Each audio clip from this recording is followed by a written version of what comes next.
Hello, welcome to one more live. Are we live, Joel? I'm here on my phone. Estamos live, Joel? Boa, nice. Can they hear me? Eles conseguem ouvir-me?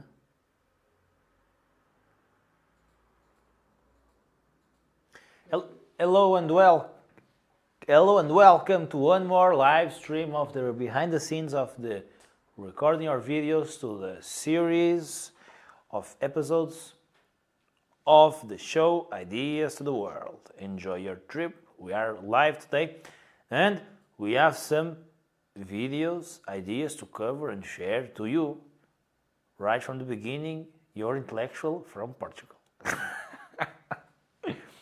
Let's go and start. Are we ready to start, Joel? Feel free to put a like, subscribe, comment me questions, and I want to thank you.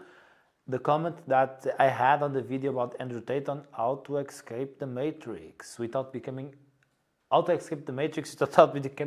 Tate. It was a really interesting video. So thank you for the person that commented the video. So we are going to start. Hello and welcome to one more episode of Ideas to the World. Enjoy your trip. Today I want to talk of warmth inside the interpersonal acceptance rejection theory from Donald Ronner. Sorry, from Ronner, just Ronner. R-O-H-N-E-R. For the article that I am basing to record this video, I will leave it in the description. So, I love the E-part theory or interpersonal acceptance rejection theory because it helps to understand better how we experience warmth in our interpersonal relationships and even more if we get more broad on our knowledge about the E-part theory or I-part theory. But today I'm going to focus on this warmth. So after this video, it is expected for you to watch warmth, so in a different way. And warmth you can translate by signs and shows and showing of affection. So I'm going to hug somebody, I'm showing affection, I'm showing warmth. So if I'm kissing somebody, I'm showing affection and warmth. As also as compliments. So I can compliment my cameraman, I can compliment my friend, and I can praise him in public. I can say good things about him that will make him perceive me, that he will perceive my act as something good. Okay, so today we are going to focus on that. Embrace your show for today. So, the interpersonal acceptance rejection theory from Donald Ronner, it categorizes warmth in two dimensions, acceptance and rejection.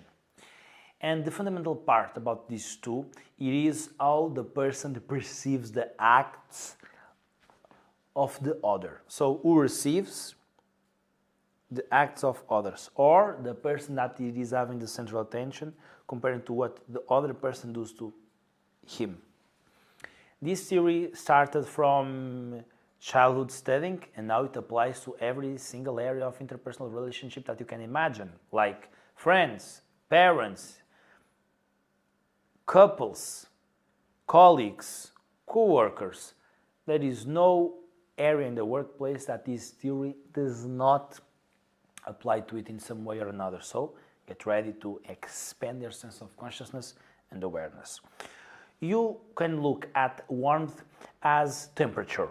Meaning, some people, depending on where they are, their environments, can experience a more cold temperature, even though it has some oscillations between more high temperature, more hot, and more cold temperature.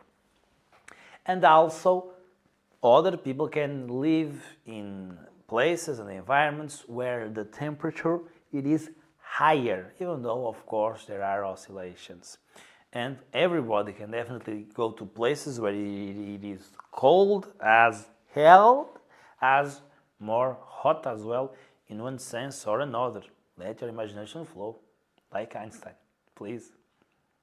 So, we're going to start from the best, going to the more sophisticated eye perception need that it is necessary to understand the more sophisticated sides of this warmth dimension, meaning rejection, and how we can look at behaviors differently, looking it as rejections and understanding what they are.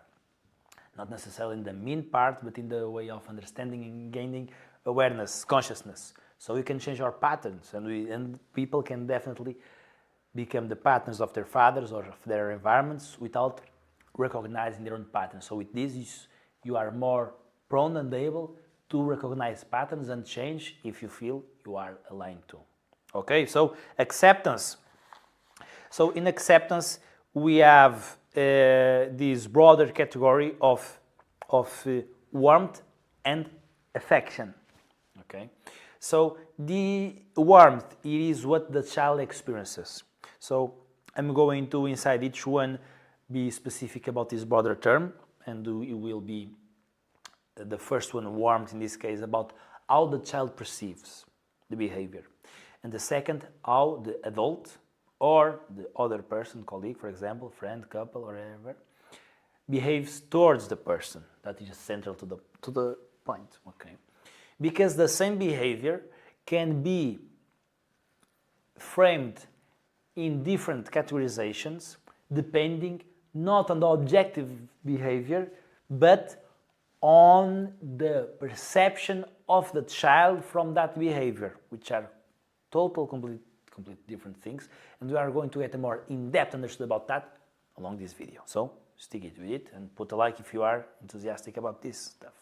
Okay, so it can be verbal, meaning inside this broader term of warmth and affection, it can be verbal. And verbal, it is, as I said, praising, giving compliments, saying I like you, you look good today, you are a very good working guy, you are a very really hard working guy. People take that as a compliment. And I also like working hard. I'm one of those types. And it is everything that you can associate to be perceived as a verbal compliment or showing of warmth. Okay, so we have the physical aspect of this warmth side, and it is everything that you expect from the physical side that you can associate to be an expression of warmth. Cuddle, kissing, hugging, you know, everything that intuitively you feel prone to feel and act as if it is warm shown physically. Okay, so really easy to understand and obvious this of acceptance, right? So let's get into a more sophisticated eye in a moment. So in rejection, we have 4 broader terms. So we are going to get a little in-depth inside of each one. The first one, it is cold, unaffectionate. And inside is cold, so the child perceives the adult as cold. And the adult acts towards the child as if it doesn't have any kind of effect towards him. So it is the behaviors that you expect from a cold father to the son, verbal and physically. Okay. So here it can be the lack or the non-existence or in a sophisticated way of warmth way in the physical interaction connection. So the child can interact with their father and vice versa, but it is cold. You know that cold person that it is there with you, interacts with you, but it's just cold. Okay, so when you perceive that person as cold, even though the person is making what you could call or not the right things, you are experiencing warmth in the cold way. And they are not being affectionate, right, in the objective sense. And this can be physically, so we are doing something, but I am doing it coldly, so I'm helping you, for example, doing something because of life, for example, just put it in that situation, but I'm just cold. Physically, doing the stuff, well, and maybe we don't need to get physical doing this stuff, but also verbal. So also my talking is very cold. I don't have any kind of affection when I talk to you. So I think the stereotypical way of looking at cold, it is nice and sufficiently to understand this concept. Okay, so pretty standard. Okay, with this person I've felt, I've experienced, and I can expect to feel cold. This is the warmth I feel with this person. Maybe it's time to move on. Okay. Next one, hostility and aggression. We are entering in the zone type of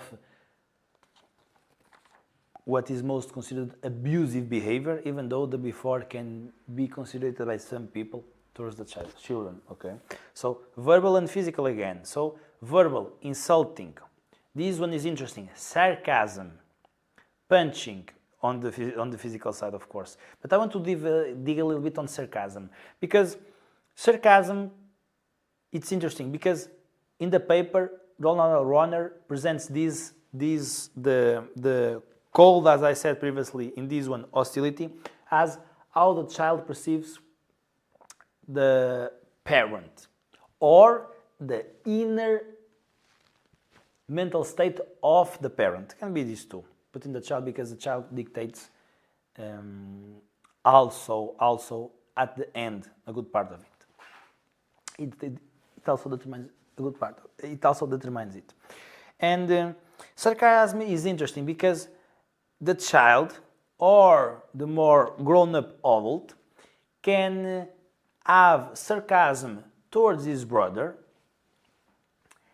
and them having those kinds of practices, and they can not perceive that as an hostility behavior, but they can somehow accept it. They don't have to put that in a pedestal, but they can accept it and justify it, saying it is just a way of us talking.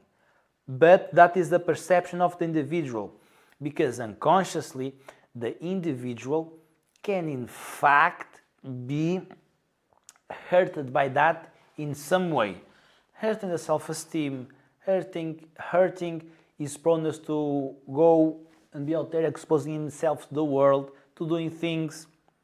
Okay, so I think this is an interesting point, and the runner talks a little bit about the imperfections, in my perspective, about this paper in the practical terms. So I think this is a really interesting one, because people can act normal and normalize acts and behaviors that might not be good for them, but they don't have the consciousness that we have enough to understand the potential cons of that type of behavior.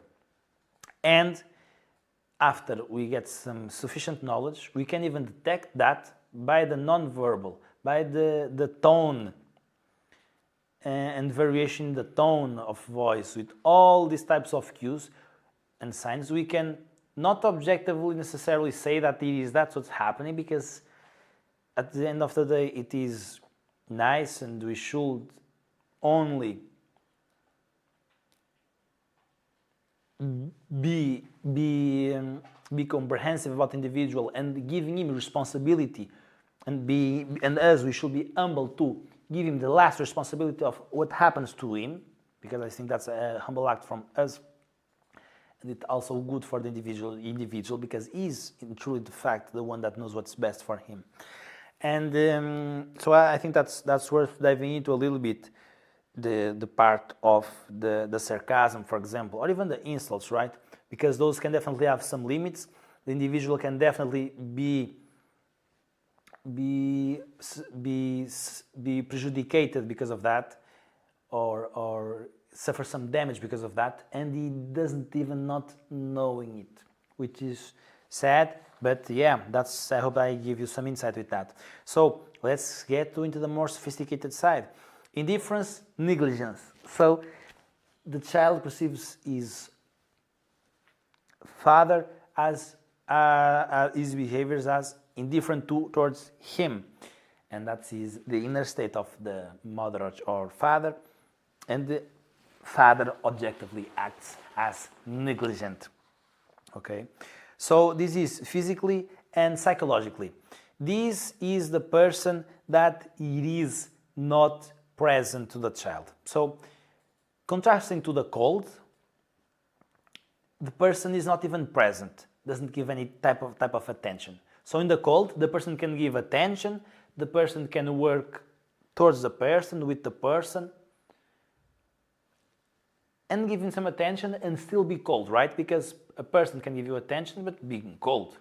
Here, no. There is just indifference, negligence, no availability. I am not available to you. There is no disposition from my part to help you. I'm just indifferent, so I'm just on my life. I don't care about you. You're just there, and I'm just proceeding with my life. I interact with you the least amount of time possible, so I can go and proceed with my life. And it's indifference. It's not even I don't care about you. It's indifference. Okay, so we can definitely see this in couples, families towards their sons, sons towards their mothers, etc. And it's really sad, right? But being aware of that, we can now see if we are on that pattern, because definitely I was on a family that some types of things that I talked to you happened. For example, in my family with my brother, it is normalized, the sarcasm a little bit, the making fun of the other, and even though that can be a little bit healthy or just a way of interacting, I think there's also some things that can be undercovered there that were not good. And indifference, negligence, well, a little bit. If I ask my mother if she will say no, but I think yes, sometimes, because this can oscillate. It is not a broader category that is dichotomic. Okay, so it's like I said, temperature. Today can be high, tomorrow can be low, oscillates. And yeah, that was one that definitely happened to me. Indifference, negligence, in a little bit. No, I had the resources, I had food, and that it is also something that we should pay attention to. So it may be a crime for some people categorize this as indifference, because giving food, that can and should take in consideration. Giving attention, even if it is less, because for example, businesses of life, it can also and should be taken care and paying attention to. Despite that, it should be taken into consideration, because warmth is like temperature. We all experience some days higher, some days hot, other days more colder, cold. Okay, the last one that I think that it is the most interesting. Indifferentiated rejection. So this is the one that they can interact, the father can give gifts to the child, they can talk, but the child perceives the father as somebody that rejects him, and it is indifferent to him. And that means the father not acting to the child in the way that he perceives him, in a way that feel that his needs are being met. So I want to connect with my father is talking with me, but I feel I cannot connect with my father. For example, he cannot get emotional with me, so he's always deviating behavior. I cannot connect with him. I cannot express myself and feel validated, and in children that this is important. And in more adult terms, this can mean for couples, for example, one couple giving gifts to another, one member of the couple giving gifts to the other member of the couple, when this one don't value the gifts. So this can enter in a state of saying, I gave her everything, I'm tired of giving her gifts, she doesn't value it, and in fact, she doesn't value it. The strategy, it is wrong. Maybe the person enjoys time of quality. Maybe the person enjoys trips, experiences together, or just physical contact. That's what the person values. It doesn't need more. In fact, probably the person that it is giving the gifts, probably she is the one that likes gifts. That's why she is giving gifts to the other person, right? that it is normal. Normally, we say and do and expect the other person to somehow behave in a way that it is coherent with ourselves, what we expect, what we like, what we don't like. It's a projection in a more broader lenses. And it's really interesting because it doesn't mean that people that are present are connected.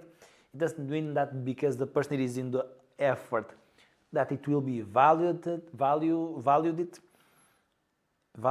and it doesn't necessarily mean that the person that it is receiving the gifts should change his lenses to feeling great and feeling loved because now they went to therapy or now he sees the effort and the suffering that she is having. It can be changing the strategy to meet the needs and wants of this person, okay? It can be, of course, this person can also change the lenses, right? Depends on the context, on the will of both people. And taking that into consideration, I think is really interesting because definitely somebody can be giving me compliments that I don't value and I feel indifferent, I feel nothing, okay? So I think it is really interesting, this interpersonal acceptance rejection theory, from this aspect to have some good insights on how people and we experience warmth.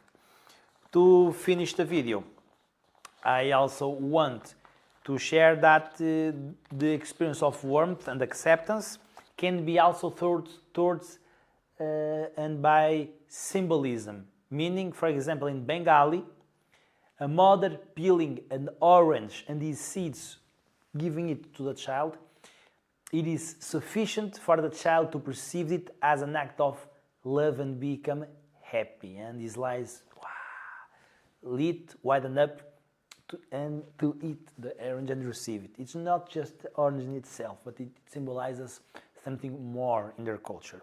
So those symbolic acts, they can be an experience of warmth from the person, okay? So they can feel connected towards the other person through that symbolic act. It can be a gift, can be making something together. So for lots of people, that's a symbolic and important thing. In my culture, I'm from Portugal, there is a tendency to have the same food, okay, together. So it is like a break to ask separate food. If we are all going to eat McDonald's, it is like a turn off to ask a salad on McDonald's. Or even a bigger turn off and broader for everybody that is watching, maybe you even recognize yourself here or your friends. Here in Portugal, on the youth it is, and not youth, also in older people, to ask something, let's eat, okay, let's go. One person asks for food, another person doesn't. It's just like a turn off, all right? Because this person wanted to connect to the other person also by talking, of course, and in a more layer in depth, less aware for both, through eating the same food or through eating food. We went out to have a dinner, okay? Or we went to eat something. It is totally different than we went to McDonald's, I eat and it didn't, okay? So I eat the food and I was with Ronnie, Okay, it is different, so that can be a turn off too. It's really interesting. I hope I give you some insights. If yes, please tell me so, put a comment. And if you want to support this audio-visual quality, improve also with some high-quality edition, you can support me on Patreon. Tier 1 is a symbolic support. You can also help. You also help elevate the intellectual content of the channel, because I can dedicate more hours studying. And you have access to my personal development community. It's a small community, we are growing, so we need you there to help make the difference in the community. And you are joining from the beginning, so we are recruiting. It's more easy to become a staff member, and we need people there. And it is a place safe to grow your personal development journey and transform yourself. Also, I'm a worker student. I'm studying to become a psychologist. I'm doing my master's degree, and I do work in most of my time to pay the bills, because I don't have the support right now from my parents to do what I want, which is study full-time and sharing my intellectual content and work with you through videos, works, my intellectual works. I have a book, and I'm planning to do more stuff in the future, like writing articles, etc. on my website. So if you want to help me embrace my mission and support my dream, you can also do it on Patreon. You have a tier 2 to have access to exclusive content, at this moment in 4K, good quality, where I answer directly to your question. And tier 3, you can do a personal development mentorship program with me, or coaching session. 30 days to be satisfied, otherwise money back. Thank you so much, and as always, good luck. Bye-bye. Obrigado, João.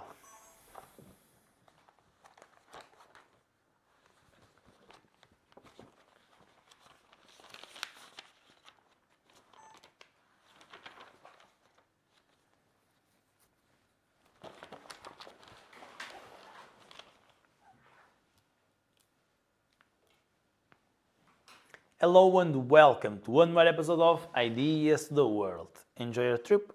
Today I am going to continue my last video about the interpersonal acceptance rejection theory from Donald Ronner. This is a continuation. The I-part theory, interpersonal acceptance rejection theory from Donald Ronner.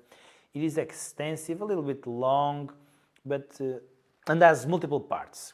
But we can get it, of course. So today I am going a little bit deeper on the article that I am basing this video to from Donald Ronner. You can watch this video alone and understand it without watching any other video, and you will still get insights. Actually, you don't need any information from my last video to understand what I'm going to share to you today in this video.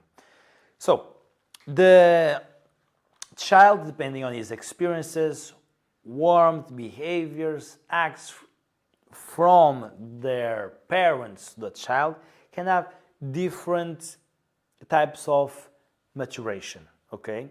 So, no, sorry, not maturation, or the different categorizations of matureness, okay? So, you can imagine a graphic where there is this dependence of the child, which can be higher or lower, okay? So more dependence, she feels more urgent and easily and propelled to ask for help to a grown-up adult or a colleague in early stages of life or later stages of life, and also rejection and acceptance, okay? And it can be acceptance and rejection for others, okay, in the dimension of love, warmth. Warmth, that's the word that we are using, okay? And rejection, so the person can feel and consequently act those patterns of acceptance or rejection towards others or not. And that also influences the type of dependence that the person will have. If you want to understand a little bit more deeper, before we get into it, you can watch the last video, but again, you don't need, okay? So, depending on the childhood then, we have 3 types, and I'm going to go a little bit in deep of what can cause each type of it. We can have the immature dependence. So, immature dependence means that easily the child or the grown-up adult feels the urge and the need to ask for help when it is not expected, taking into consideration the culture that the person is in and what people say that it is normal, culture, society at that time, all right? In psychology, the culture of the person, it is also taken in consideration. So, for example, me, I have 25 years old, I'm studying psychology, I'm doing my master's degree. If I am going to do something in my Hoven or Stoven, it is expected that even though if I never cooked in my life, and I've cooked, okay, don't think it's me, let's say the individual. If the individual, even if the individual never cooked, or at least he interacted with some ovens in his life, okay, so it is expected for the person, even if it has some difficulties doing the recipe, it is expected that the person can, with his own resilience, to look for tutorials on YouTube, AI for example, and alone to get some final result with the oven, right? It is not expected so much that the person, a big grown adult, will ask for help for little small things, okay? In this context, because of course, if the person is on the master chef program to being trained, of course it is normal to have some questions, but context matters. We are talking about daily tasks of life of mature, independent persons, right? And it's different, the tasks that we can expect for a person to do autonomously and with independently with 25 years old comparing to 5-year-old, right?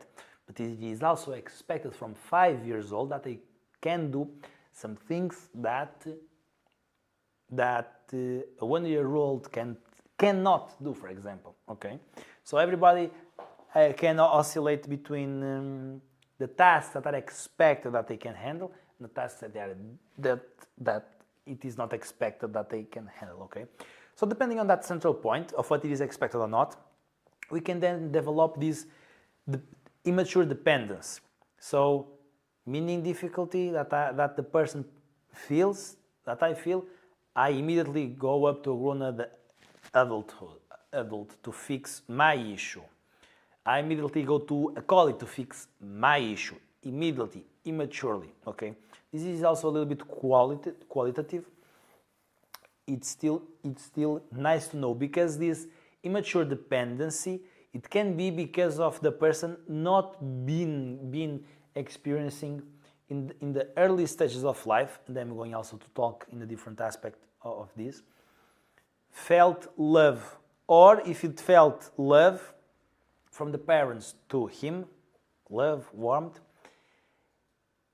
when the child was exploring and doing stuff in the world by himself, the child might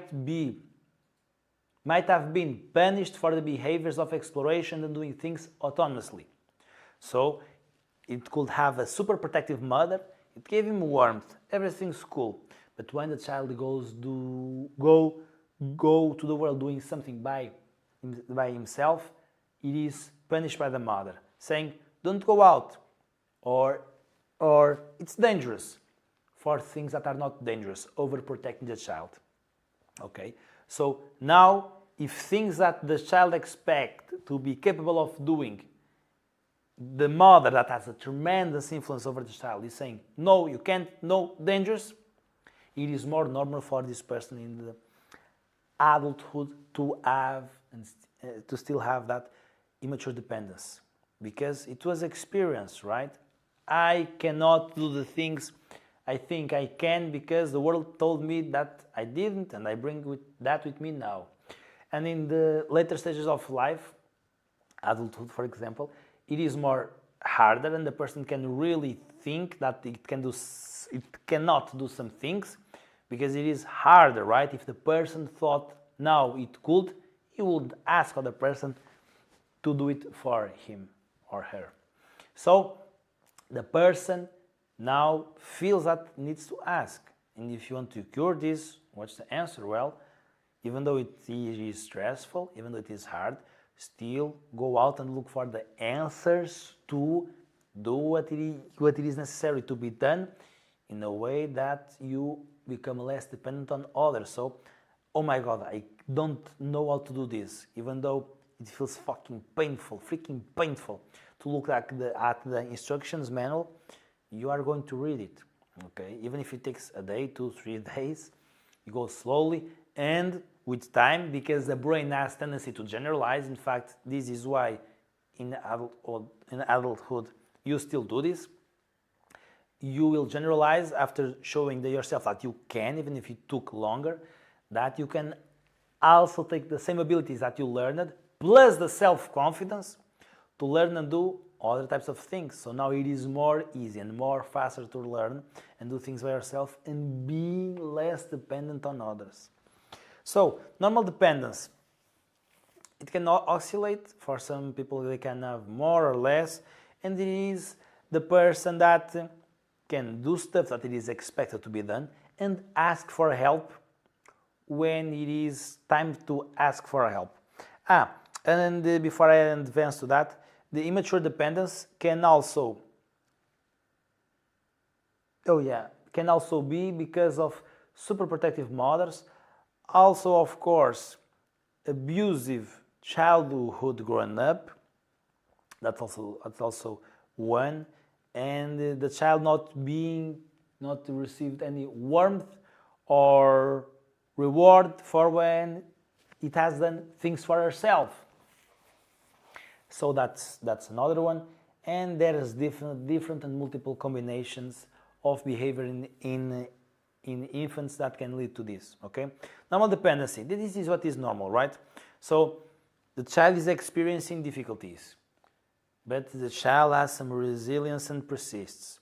The child looks to the mother looks to the child and sees that he's been hustling with it a little bit, and then goes there with help. Okay, or not, or it left the child pushing itself to his limits.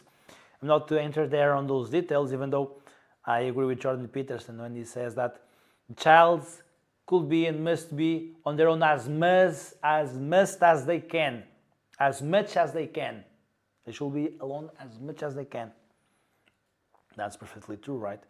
And now on the last part we have defensive independence. I think this is probably Tony Robbins a few years ago, before he discovered and learned all the knowledge that he has now, because this day he's definitely independent, he's definitely not defensive, because he connects with people emotionally really deep, and if definitely taking into consideration his childhood, which he was abusive, his mother to him and all the fathers that he had, it wasn't an easy life. He definitely, I argue that he definitely had an independence, right? Because he was able to surpass that. So the defensive independence, it is someone that become independent, makes all the things by himself, even when it is hard, but it is not necessarily because of his ability, even though it can develop his ability and become a really skilled guy. It is because of its defensiveness to ask for help. So the person that is feeling difficulties is really pushing hard, but even though because of this defensivity, it doesn't ask for help to other persons. Just keeping doing itself because it is defensive. I personally didn't like a lot when I saw this defensive independence term, because I like people that are independent, not defensive, but independent, right? So there's here some threshold of, if you want to push and be more independent and autonomous versus I could solve this really quick in 10 minutes if I asked people some help. So I put these in this more second category of defensiveness. Okay, so the person, it is more dependent, but it is more independent, yes, but it is because it is in a defensive way. So emotionally, we don't want that, but in the practical sense, this can make some great heroes. Like I bet Tony Robbins was this type of guy. Just in consequence of his independence, he turned the monster that he is today off when it is technically speaking necessary. Connecting to people, he connects with people, okay? Yeah, but the point here is because of the defensiveness in that. And of course, you can definitely also see situations where people don't ask for help because of their defensiveness. And in adulthood / university, this is interesting to know, because if the person, when it is studying something, at the minimum question makes that question to the teacher without before making the effort to try to answer the question by himself, it is like training to the brain to not try to solve their own questions. So it will become more harder for the person to solve their own questions when it is studying, because the person got dependent. The person habituated himself to, if doubts, don't think, question. Because I can't solve it by my own, or I'm just habituated by practice that, so now the person developed that belief. So I'm talking you this because I experienced this. I've seen people where I can definitely put them in the dependency, mature, normal dependency, defensive independency, and also this that I shared just right now about the habituation of having questions and trying to solve by yourself versus minimum question and discomfort, making the questions directly. Okay, so I think it should be ideally an effort for from the own person to try to solve their own problems and questions by himself. Otherwise, it is training himself to be an immature dependence on thinking or other styles. So yeah, this is the video. If you want to watch the full report or the last video about the donor runner theory, you have all the links and information on the description. If you want to support this high quality content and even increase it, and I'm also talking about intellectual content, not just the audio visual and video, you can support me on Patreon, and you have a bonus, access to my personal development community for free on top of that. So adhere now. I'm a worker student, so while I'm doing my master's degree, I'm studying, and I'm not doing the work I wanted because I'm a delivery guy. So if you want to help me to do this full-time, I've written a book, I do multiple videos, and this is what I want to do, intellectual work for you to help understand the invisible forces that drive and motivate human behavior. So help me doing that to become a better psychologist, because delivering pizzas and Uber Eats is not going to be my future, definitely. So if I can invest more time now, I'll be a better professional later. And if you want to work with me, your personal development coaching sessions, I'm definitely the guy. You can also adhere on Patreon, you have an option for that. And I also have a third one, the middle one, where I produce exclusive content for you. Adhere now, subscribe and put a like, or do whatever you have to do. You know what it is. Thank you, as always. Good luck.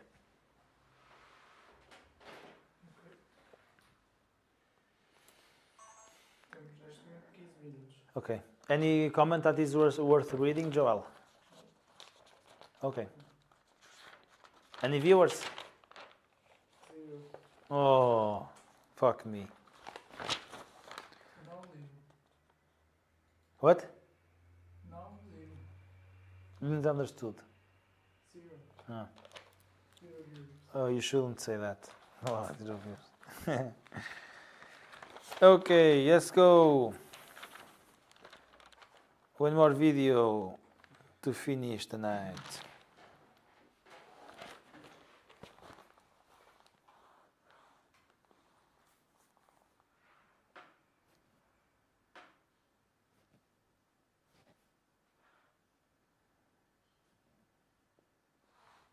Okay.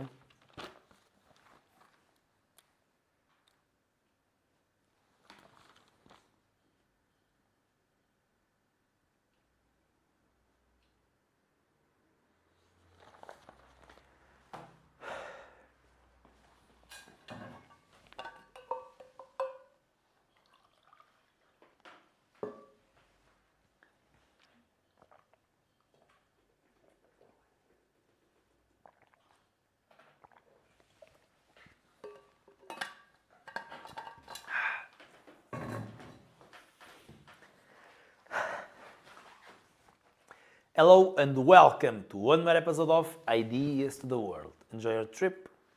Today I want to answer the question that some people ask, lots of people ask actually, according to AI, which is, how can I embark in my personal development journey? So, the first error of many people in embarking the personal development journey, especially these days, I would argue, and there is also another option, it is to not embark in a personal development community. Because embarking in the personal development journey in a community, it can compress your drive, what drives you, your motivations and effort a lot. So for example, if alone the person that is fighting the cultural forces, group forces, and everything it is against him, because it was the paradigm that the person lived until now, it is much more harder to fight that alone. It can take 2, 3, 4, 5 years. And with a group inside the community, it is pretty fast. Because it is not just one person, it is the energy of the group. It is the group forces acting on the individual. The identity of the person is changing faster because the persons inside the community treat the other person, you, as somebody that is in its journey of transformation, self-knowledge, self-understanding, increasing their knowledge about the world, increasing their intellectualness, and that it is valuable to you. You also, of course, will feel more motivated, more drive, more energy, more joy, everything. It's beautiful. Okay? Also, the second error, I would argue. Oh, and I have the solution for the community. Just watch until the end of this video. The second one, it is to read a book and choose a book that you actually like. I struggle to start reading because every single book that I've picked, it was not on a topic that enlightened me, that I wanted to read, that I felt passionate about. So, when I started entering in books that I felt on fire, it was much more easy. And that is one of the major issues and errors that people make. It is that they read the personal development book or they don't even finish it and they say, screw this, not very good, blah, blah. I don't even like this stuff. For example, cold showers. Because they did not pick a topic that they like. Ideally, even in psychology, and I have a bachelor's degree in psychology, I'm doing my master's, every single one of us should pursue, or we even do it without realizing it, personal development stuff. Transforming yourselves, upgrading yourselves, integrating the knowledge from your experiences in a better way that makes us more unique, better on what we do, better serving and helping the community. Okay? So pick a book that you love, even if it takes weeks to choose the goddamn book. All right? You can look at the index, see what are the topics that light you up, and then read, consume the fucking goddamn content, and go share it with the community. Okay? And this brings us to the third point, which is act on what you fucking learn, man. It is hard because you are doing the transition from the old identity to the new identity. Even if it is unconscious on who you perceive yourself to be, that it is also unconscious, and every single group that you are, it also influences you on that. So, and in top of that, all the behaviors and habits that you/the person had until now. So, if 99% of the automatic behavior it is bad habits, sleeping bad, eating bad, not doing exercise, not having a good support, if you now are putting a force that it is against that, you will feel a lot of friction, man. I know what I'm talking about, man. And for that, well, you need repetition and time. Time and repetition will be your friends, because the more you do, the more compound effect you will have on that. It's like a snowball effect. Because the more you do, the more automatic it is for your brain, because the brain will adjust to what you do and become more faster, like a habit. You are creating a new habit. And then if you start to sleep well, it will be more easier to eat well. And that will become even more easier to do exercise regularly. And that will become more easily to do and be the person that you want, so you can find the friends and family and network that you want. And that it is even more easier to do business, connecting with other people, and being a huge multiple network of connections. So it is compound effect, and do even if it is small. Because the error also it is, another one if you want, to self-ejaculation, mental masturbation, which is being addicted to learning intellectually, as Tony Robbins says,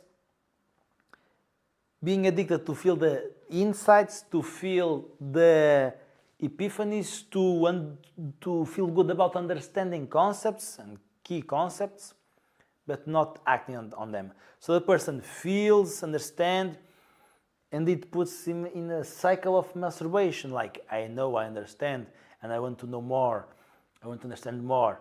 And the person avoids action completely, takes inaction, which is even worse than not reading but doing something like doing physical exercise or just going out with the world, maybe.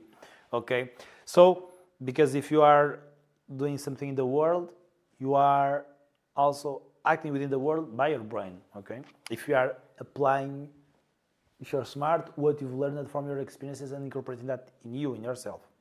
Okay, so I think those are the biggest takeaways and things that people should know to embrace their personal development journey. Write books, practice, make sure you practice, it will transform yourself. That's why people avoid it, because they want to be in the same zone. And community, and if you want a community to help you transform yourself and embrace your personal development journey, enter now on the Discord, School for Adults, or João Rangel Silva, just my name. It is on the link in the description. To enter, you have to adhere on Patreon and support the show. You will also help me to do this full time while I'm doing my master's degree, doing also this intellectual work. Books, writing articles, making more videos, paying people to edit the videos and maintain the high quality that you are seeing right now. At this moment, I'm doing a part-time that I don't like, delivering pizzas, etc. So if you want to help me making the transition from that to making this full-time and help me become a better professional for the future, you can support on Patreon. Okay? So you are doing that beautiful work to help me supporting my dream and doing what I really want. So please, if you want support on Patreon. Also, you have a tier where you have access to exclusive content, where I answer directly to your questions quickly. And a third one, where it is my mentorship or / coaching development program, where you can embrace also your journey of personal development. If you want more self-knowledge, changing habits, patterns, know yourself better, well, I can help you definitely. Not psychology, even though I will apply my knowledge of psychology. Just personal development coaching sessions, as I'm not a psychologist yet. But if you want help from a mental health specialist, you can send me a message. I can give you the contact of the right professional. Okay? Thank you so much. As always, good luck. Quanto tempo, Joel? Tá, já são 6. 15 minutos que demorou este vídeo? Quase. Muito interessante. Para mim passou a correr. Ok, Joel. Muito bem. Quando quiseres, estás à vontade, Joel. Diz? Oh, yeah. I was talking to my cameraman. We are still live. Oh, yeah. Okay, thank you so much, my friends. This is it was the last video because my cameraman has to go. I hope you enjoyed. Put a like, subscribe. Of course, you can do it on Patreon. Make sure you make some comments and questions. I will reply. I will reply. And while the channel is small, I probably will answer to you directly with a video. Okay, my friends, thank you as always. Bye-bye and good luck from your Portuguese future psychologist.